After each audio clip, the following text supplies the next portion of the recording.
Dengan keluarnya iPhone 17, mari kita ucapkan selamat ulang tahun yang ke-6 untuk iPhone 11. Yes, mungkin juga iOS 26 adalah OS terakhir yang bisa diterima. Dengan harga yang udah kebanting banget, kira-kira masih worth it gak sih untuk dibeli?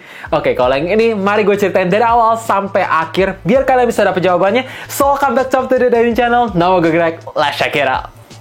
6 tahun launching artinya udah terima 6 kali OS update. Yes, bonus 1 tahun. Dan gue udah coba iOS 26 dari beta 1 sampai final version. Harus gue bilang, lemot. Yes, mungkin kalian bilang, ini kan versi beta, jadi jangan expect gimana-gimana. ya, enggak sih. RAM 4GB dengan Apple A13 Bionic chipnya tuh udah meronta-ronta. Karena kalau sekarang ini gue nginstal dengan final version, itu semua diimprove. Animasinya dibikin lebih cepat, ada membalan. Tapi, sesimpel, buka lock screen. Ini animasi terakhirnya ada buka notification center, di terakhirnya ada endet. Dan efek membalannya tuh berasa kaku, apalagi ketemu dengan refresh rate 60Hz. Ini kayak kurang banget sih. Ya, 60Hz itu teknologi tahun berapa? Ada yang tahu? Coba komen di bawah.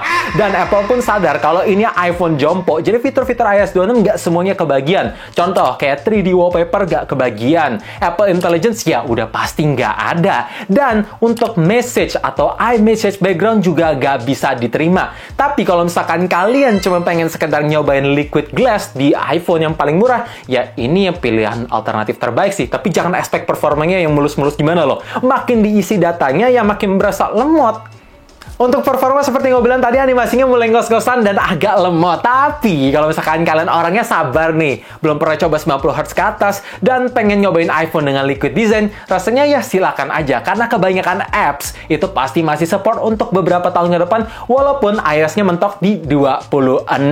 Dan kalau misalkan kalian tanya, Bang, untuk jualan online gimana? Ya masih oke aja, silakan. Mau taruh etalase foto atau etalase jualan oke. Dan kemarin gue coba TikTok live 1 jam, ini masih bagus loh. Bahkan kualitas kameranya juga banyak yang komen ini tidak mengecewakan. Dan untuk suhunya, dengan live 1 jam itu mentok sampai 32 derajat. Tapi perlu diingat, gue pakai koneksi WiFi. Kalau pakai cellular data, ya tentu bisa panas. Dan kondisi ruangan saat itu di 26 derajat.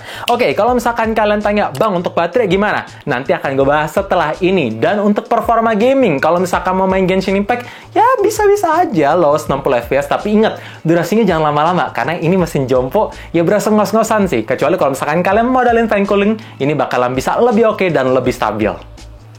Ngomongin soal baterai, gue cuma mau bilang, jaga ekspektasi kalian. Yes, HP Android 2 jutaan aja kayak traditional holding itu bisa lebih awet padahal udah dipakai main game ketimbang HP yang satu ini. Karena iPhone 11 gak ada yang jauh baru, otomatis battery health-nya udah pada turun. Nah, contohnya, gue udah pakai iPhone 11 dari awal launching sampai saat ini, posisi battery health ada di angka 84%. Dipakai buat sosmed, TikTok Live, di kondisi indoor tanpa cellular data. SOT tertinggi bisa nyentuh sampai 4 jam lebih dikit. Jadi sehari, gue mesti ngecharge 2 kali. Kalau dipakai main game, dipakai outdoor dengan cellular data, ya beda ceritanya. Dan untuk ngecharge-nya ini cuma support sampai 20 watt, jadi ya nggak kenceng-kenceng amat. Tapi karena flagship bisa tersedia fitur wireless charging. Oh ya, ada satu hal yang gue suka, akhirnya di iOS 26 kita bisa ngelihat estimasi waktu charging.